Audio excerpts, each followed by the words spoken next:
Pépinière Tordre, c'est une petite entreprise, on est juste deux co-gérantes. Donc avec Anne-Lise, c'est une histoire aussi d'amitié parce qu'on était amies avant de créer ce projet. Une prof de couture m'avait parlé d'un format. Donc je me suis dit, si on se lance, j'essaye de rentrer chez un format pendant 1 an. Elle s'est dit, je suis fan de chapeaux, je vais faire une formation de chapelière, modiste, à Paris.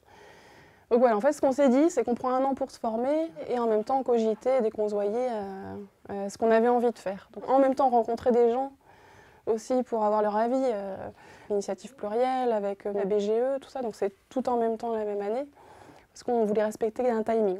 Avant d'y penser avec Anne-Lise, je pensais déjà créer mon activité toute seule, sur l'activité de meubles en carton et couture, enfin création textile, et puis Anne-Lise en avait marre de son boulot, et du coup c'est là qu'on a commencé à réfléchir à deux à un projet.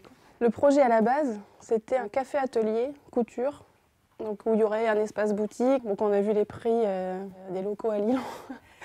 Ok, on va faire autre chose. On va faire autrement. Et on était très prudentes. Du coup, on est sorti de formation en se disant l'idée quand même, c'est d'avoir une partie vente de création et animation d'ateliers, chapeaux, accessoires, pochettes, voilà. Et puis en même temps, Anne-Lise, dans sa formation modiste qui n'avait que duré que 2 mois et demi, est rentrée bénévole dans une asso à Paris qui s'appelle la Débrouille Compagnie. Le deal avec eux, c'était qu'elle les aide sur des événements et qu'ils lui apprennent plein de techniques de récup. La chambre à air, les canettes de soda, le plastique. Au fur et à mesure, on acquiert de nouvelles compétences parce que la première fois qu'on a fait un défilé de mode en récup, on est sorti du rendez-vous et on n'avait jamais fait ça et on s'est dit est-ce qu'on va être capable? Donc c'est un challenge permanent parce qu'on accepte tout sans savoir forcément le faire. Mais à chaque fois, on se dit on est deux, on va y arriver, on va avoir les idées. Donc 1 an après notre formation, on a commencé nos activités et du coup, en proposant des animations autour de la récup. Le fait d'avoir été dans le réseau économie sociale et solidaire lillois associatif, les gens n'ont pas hésité à faire appel à nous pour des ateliers sur de l'événementiel et autres. Donc ça a démarré tout de suite assez bien. Et ce qu'on avait choisi, c'est ne pas créer notre statut tout de suite, mais c'est quand même tester pendant 1 an notre activité et voir si on pouvait en vivre. On est rentré en couveuse d'entreprise pendant 7 mois, à petits pas. C'est la couveuse Chrysalide.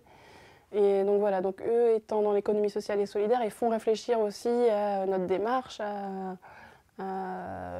la gestion d'entreprise de façon démocratique, à le développement durable. Du coup, on était sous cette couveuse-là et on a démarré notre activité comme ça.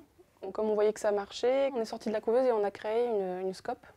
Et la scope, au niveau charges, etc., c'est long ou comme ça? Non, la scope, après, au niveau des charges, c'est les mêmes que toute entreprise. On n'a pas l'impôt sur les sociétés, par exemple, mais on a une révision coopérative pour prouver qu'on a un fonctionnement démocratique qui coûte 1 000 € par an. Nous, on a choisi ça parce que c'était un ancrage dans l'économie sociale et solidaire qui était important pour nous. Justement, votre activité, c'est quoi? Alors, il y a la partie la plus simple à comprendre, on va dire. C'est la partie création qui représente moins que ce qu'on avait prévu, mais ça représente 30% du chiffre d'affaires maintenant. Donc, Anne-Lise fait des chapeaux. Donc, moi, je fais des sacs en chambre à air. Donc ça, c'est le côté travail de la récup qui m'a amené à faire ça. En tout cas, toutes les deux, on était sur les bijoux en récup. Puis ça fonctionne bien. Et donc l'animation d'atelier, c'est dans les structures collectives beaucoup. Ce que j'appelle structures collectives, c'est les centres sociaux. Donc on fait faire ma petite famille en carton, des bijoux en chambre à air de vélo. Donc on a des partenaires pour la récup. Parce que là, on mixe de la bâche publicitaire avec de la chambre à air. Donc la chambre à air vient de l'île Sud Insertion. C'est vrai que comme on a toujours emmené aussi un peu dans les chiffres, on va voir si dans 6 mois, le chiffre y baisse. Qu'est-ce qu'il faut développer? Est-ce qu'il faut pas relancer les gens? Il ne faut pas considérer qu'ils nous connaissent et que c'est tout. Il faut leur montrer peut-être de nouvelles choses qu'on fait. Vous, combien vous êtes rémunéré par mois? On est salarié de Filière Tordre. Donc on a un salaire fixe, comme si on était salarié de X boîte et on est payé au SMIC à 33 heures semaine, quoi. On n'arrive pas à être non plus à temps plein.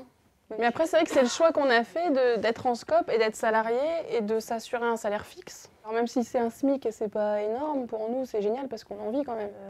C'est sûr que la vie elle passe beaucoup plus vite depuis qu'on a créé une entreprise qu'avant. Parce que le temps file tellement on est prise dans un tourbillon d'activités. Votre entreprise, elle a bénéficié de ce qui concerne l'économie solidaire, la récup, etc. Est-ce que ça a permis de bien la développer par rapport à ce qui se passe? Après, l'ESS dans la région Nord-Pas-de-Calais est bien développé et puis c'est un axe politique important. Donc de toute façon, c'est vrai qu'on a bénéficié de ça parce qu'il y a des aides pour l'économie sociale et solidaire dont on a bénéficié.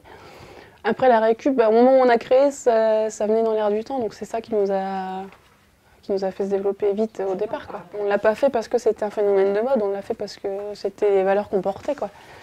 Et puis ça s'est combiné assez bien, quoi. Moi, ça me parlait beaucoup le parcours de Marie parce que je crois beaucoup en la récup, je crois beaucoup en lien social et j'ai envie de partager mes connaissances. C'est aussi pour ça que je suis allée à un format, c'est pour avoir plus de techniques et pouvoir échanger avec d'autres. Moi, c'était particulier parce que je suis venue ici pour découvrir le modèle Scope, enfin, le modèle que je connais, mais pour en savoir plus et voir pourquoi elles avaient choisi ce modèle-là.